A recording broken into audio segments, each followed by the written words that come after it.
আসসালামু আলাইকুম। আজকে আমরা কথা বলবো অ্যান্টিঅক্সিডেন্ট নিয়ে। আপনারা প্রায় অ্যান্টিঅক্সিডেন্ট শোনেন, অ্যান্টিঅক্সিডেন্ট খুব ভালো, অ্যান্টিঅক্সিডেন্ট খেলে এই উপকার হয় সেই উপকার হয়। আসলে জিনিসটা কি এবং এটা কিভাবে কাজ করে এটা আমরা আজকে ব্যাখ্যা। চলুন শুরু করা যাক। অ্যান্টিঅক্সিডেন্ট কি? আমাদের শরীর প্রতিনিয়ত শরীরবৃত্ত প্রক্রিয়ার মাধ্যমে কিছু খারাপ জিনিস তৈরি করে, তার ভিতরে ফ্রি রেডিক্যাল একটা জিনিস। এই ফ্রি রেডিক্যালের কারণে কোষের অনেক ক্ষতি হতে পারে এবং এটি অনেক গুরুতর রোগের কারণ হয়ে দাঁড়ায়।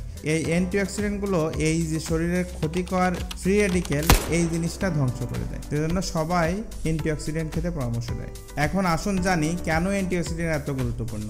দি জার্নাল অফ নিউট্রিশনাল বায়োকেমিস্ট্রিতে 2017 সালে একটা গবেষণা হয়, যে গবেষণায় দেখা যায় অ্যান্টিঅক্সিডেন্ট শরীরের কোষগুলোকে ফ্রি রেডিক্যাল থেকে রক্ষা করে এবং ইমিউন সিস্টেম ডেভেলপ করে। গবেষণাটি বলছে ফল, সবজি এবং বাদামে প্রচুর পরিমাণে অ্যান্টিঅক্সিডেন্ট থাকে, যা আমাদের শরীরের টিস্যু এবং কোষের প্রতিরোধ করে।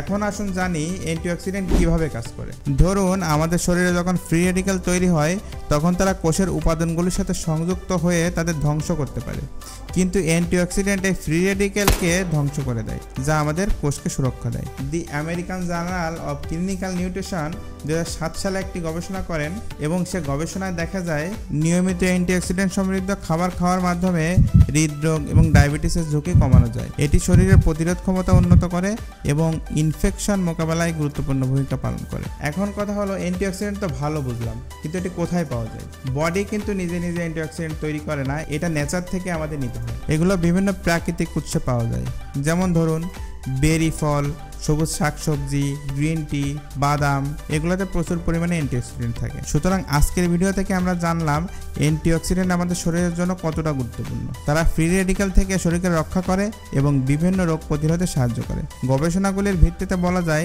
নিয়মিত সবজি, ফল, বাদাম, গ্রিন টি খাওয়ার মাধ্যমে আমরা আমাদের রোগ প্রতিরোধ ক্ষমতা ডেভেলপ করতে পারি এবং সুস্থতা বজায় রাখতে পারি। আজকের ভিডিওটি যদি আপনাদের ভালো লেগে থাকে তাহলে অবশ্যই লাইক, কমেন্ট এবং সাবস্ক্রাইব করতে ভুলবেন না। আর কোনো কিছু জানার থাকলে কমেন্টে জানাতে পারেন।